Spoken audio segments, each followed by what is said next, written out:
continuamos, né? Porque vamos fazer a transição para Marx. Tendo o pressuposto que a gente já entendeu o que é dialética, que ela é um método no qual a gente observa os movimentos organizados na história das coisas, do conceito, dos objetos, da sociedade. A gente pode avançar para começar a entender a diferenciação do que o Hegel pensa enquanto ciência filosófica, enquanto conhecimento comum, né?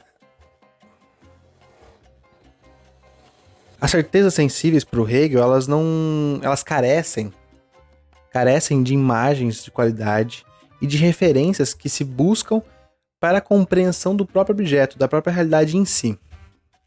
Nesse sentido, ele faz uma diferença, né?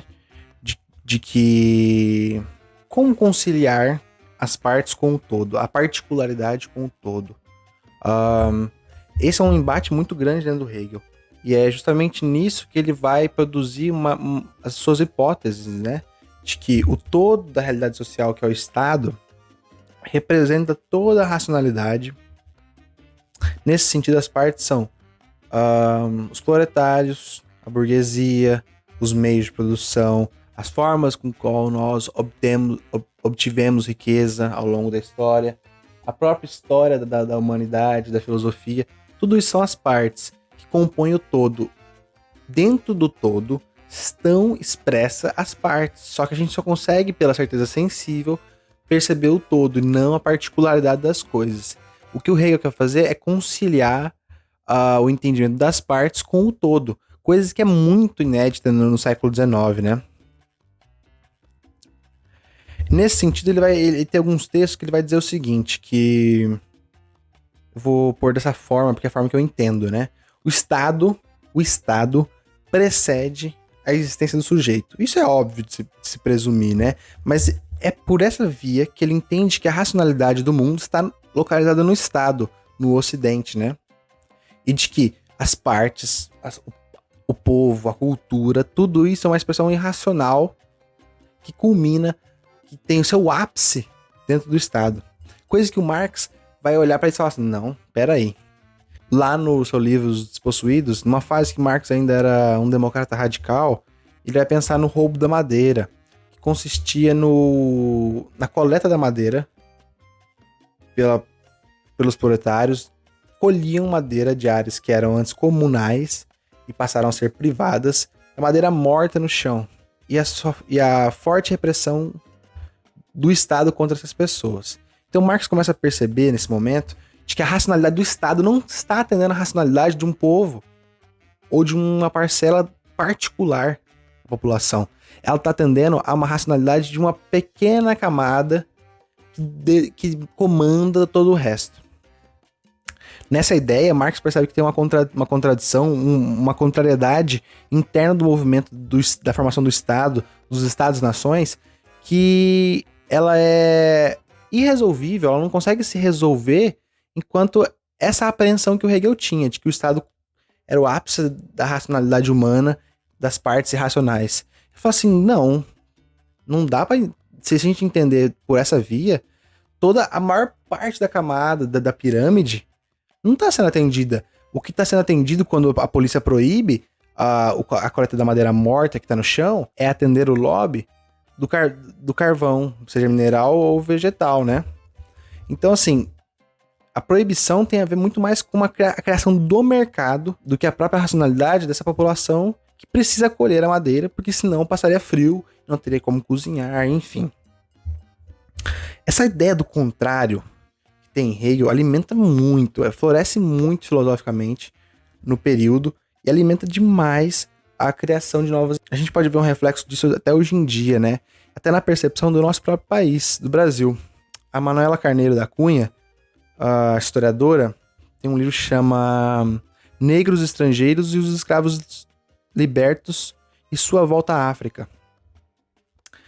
Ela vai tentar entender no primeiro capítulo de como a escravidão se mantinha. A escravidão é um sistema hierárquico baseado na violência para a sua manutenção. Só que ela vai falar, peraí, havia liberdade, haviam caminhos, acessos até a liberdade. E ela vai perceber justamente isso, que a liberdade não é o contrário à escravidão, a despossuir o ser de si mesmo. né? Vai perceber que a liberdade no século XIX é usada como recurso ideológico e político para a manutenção do próprio sistema, da própria hierarquia. E ela vai entender que é uma forma violenta. Até pela leitura eu percebo que tem um sadismo, que ela reflete essa ideia da liberdade no século XIX reflete um sadismo, né? De que ela não é só o contrário disso, mas ela é um recurso da manutenção do tecido social que é extremamente violento e baseado na violência o tempo inteiro, né? Tanto que a gente tem dados, né, de que os escravizados trazidos de África, ou traficados, expropriados da sua terra de África, viviam em torno de 7 a 12 anos nas minas de Minas Gerais, nas minas de ouro, né? Então você percebe o grau de violência. E ela vai entender a liberdade, a libertação, né, a alforria, como um recurso para a manutenção da própria condição. Entendimento esse que na minha leitura, parte muito de um lugar da dialética mesmo, de como uma sociedade funciona. Que ela não faz da liberdade um recurso ideológico do presente, né? De que a escravidão foi branda. Porque há muito esse papo entre pessoas da direita, né? Ou que pelo menos esse tipo de pensamento começou com Gilberto Freire, por exemplo. De que tem um romantismo por trás da escravidão. E ela desmonta isso por meio de perceber a dialética da coisa, que é o contrário da escravidão não quer dizer que a sociedade girava em torno daquilo. Ou de que pelo menos esse componente social, essa parte da sociedade, não quer dizer que ela era branda. Que a situação dos escravizados era branda. E essa percepção é muito importante dentro do conhecimento, dentro da construção histórica. E aí que a gente cai. O Hegel, ele é um cara que vai pensar o seguinte: história não é sobre os fatos.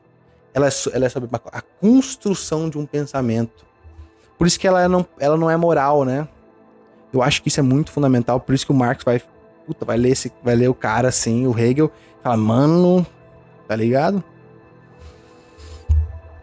E aí a gente percebe que o Marx, como eu disse, fez essa inversão do Hegel. Põe ele de ponta cabeça, como diria na tradição marxista, né? O que realmente fez. Ele percebe que o pensamento de uma época é o pensamento da classe dominante. E por isso eu vou ler aqui uma citação da Ideologia Alemã, na página 48. É um pouquinho longa, mas não tem problema. Os pensamentos da classe dominante são também, em todas as épocas, os pensamentos dominantes. Em outras palavras, a classe que é o poder material dominante numa determinada sociedade é também o poder espiritual. O espírito, consciência. Conglomerado de consciência, né? A classe que dispõe dos meios de produção material dispõe também dos meios de produção intelectual, de tal modo que o pensamento daqueles aos quais são negados os meios de produção intelectual está submetido também à classe dominante. Os pensamentos dominantes nada mais são do que a expressão ideal das relações materiais dominantes.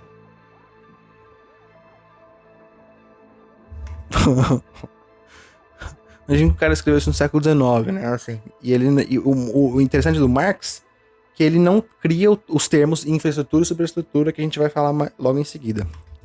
É interessante notar que Marx está dando um linguajar da época, assim, mesmo que esteja traduzido para o português, tem um linguajar da época, né? Do espírito, né? Ele se expressa por essas vias, que é totalmente hegeliano. Então, por isso que, para mim, a compreensão de Hegel de que a hipocrisia não é fator limitante para um movimento.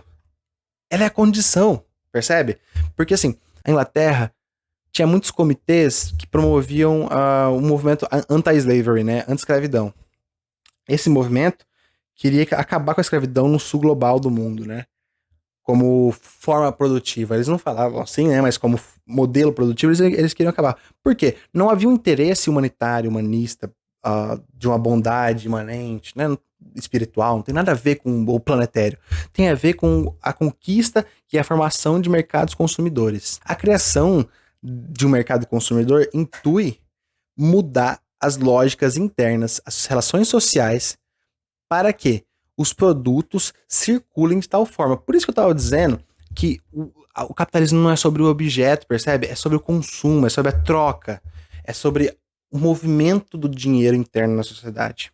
E nesse sentido, o Marx se expressa muito bem, né? E a gente vai ter posteriormente ao Marx, no marxismo, a ideia de infraestrutura e superestrutura. Para quem é da construção civil, entende muito bem esses termos. A infraestrutura é aquilo que está embaixo, né? Que a gente não vê, que dá sustentação para todo o aparato que está em cima. E o Marx percebe que a cultura é o aparato que a gente vê.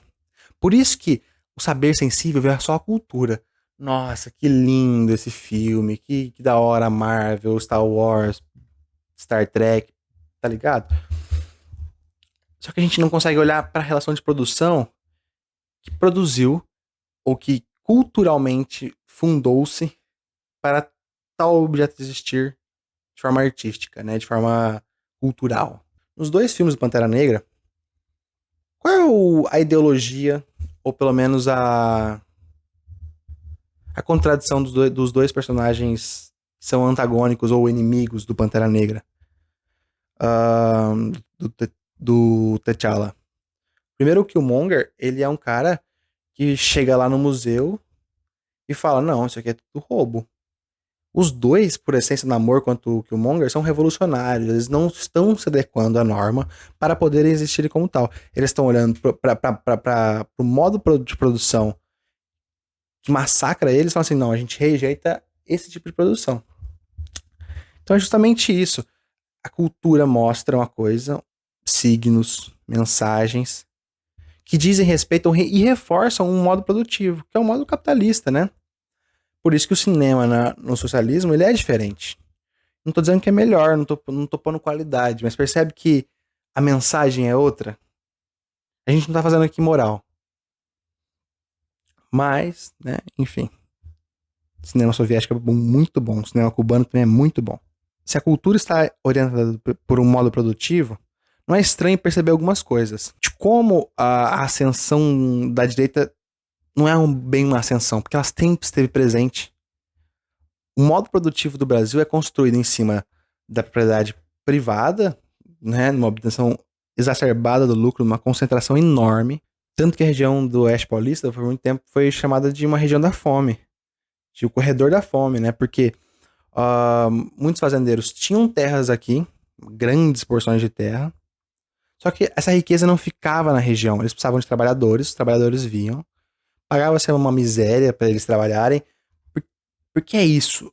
Para obtenção exacerbada de lucro, para construção de crédito no capitalismo, necessitou-se primeiro de um capitalismo primitivo que tirou riquezas do sul global, transferiu para o norte. E é maluco isso, né? A riqueza não brota do nada. E nesse sentido, o Brasil colonial, o Brasil monárquico continua assim, e o Brasil República Velha também continua assim, e assim vai até hoje, né? Um pequeno grupo de pessoas, dá pra contar na mão, tem terras, lucram imensamente, porque a região do Oeste Paulista é muito rica, a terra é vermelha, né? E esse capital foge não, ele transita daqui para a capital e vai ao Vale do Paraíba, na região de São José dos Campos, que vai até o Rio de Janeiro, né? Toda aquela região ali. Então, o estado do Rio de Janeiro.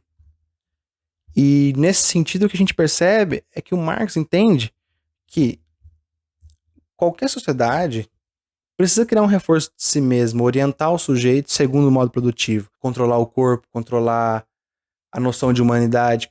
Por exemplo, é isso que o Fanon vai trazer e vai atualizar a leitura de Marx, né? De que o processo de racialização conta com muitas etapas para enquadrar os corpos da população preta nesse modo produtivo. A racialização é uma invenção da época moderna.